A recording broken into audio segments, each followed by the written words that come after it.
എന്താണ് ചൂട് A C ഇടാൻ അച്ഛൻ്റെ അടുത്ത് പോവാൻ. അച്ഛൻ പോയി എ സി ഇട്ട് കൊടുക്കാൻ. പോ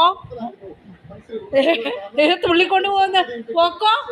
നീ ചൂടെടുത്തിട്ട് സഹിക്കാൻ പറ്റുമോ? മണി 4:30 ആയിട്ടുള്ളൂ. ഭയങ്കര ചൂട് കേട്ട.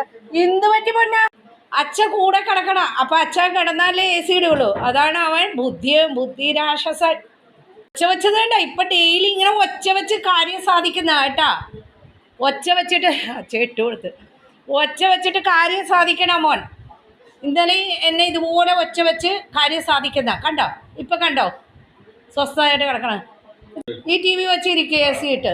അപ്പം അവൻ അവിടെ ഇരുന്നോളൂ. അവന് അവിടെ ഹോളിൽ ഇരിക്കാൻ പറ്റൂല ചൂട് കൊണ്ട്.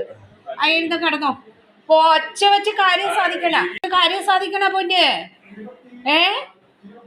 ഭയങ്കര കൊഞ്ചലാണ്. എന്നോടാണ് കൊഞ്ചല്. വന്ന് ഉമ്മൻ തരളി ഒക്കെ കൊഞ്ചലാണ്. കുഞ്ഞു കുട്ടികൾ അമ്മയുടെ കുഞ്ചൂലേ എന്ന് പറഞ്ഞ പോലെ. ഇപ്പം ഡെയിലി ഇങ്ങനെ ഒച്ച വെച്ച് എ സി ഇടാൻ വേണ്ടി ഒച്ച വെച്ച് കൊഞ്ചുന്നാണ്. ഇവനിപ്പോൾ എന്താണെന്ന് പറയുമോ? അച്ഛൻ തലേണിയും കൊണ്ട് സെറ്റിലേക്ക് കിടക്കാൻ പോയി. അപ്പോൾ അവിടെ ചൂടാണല്ലോ. അപ്പോൾ അവിടെ കിടക്കാൻ പാടില്ല. നേരെ ഈ റൂമിൽ വരണം. ഇവിടെ വന്നാൽ ഇവിടെ കിടന്നോണം. അവനറിയാം. ഒച്ച വെച്ച് കാര്യം സാധിക്കുന്ന പൊന്നോ.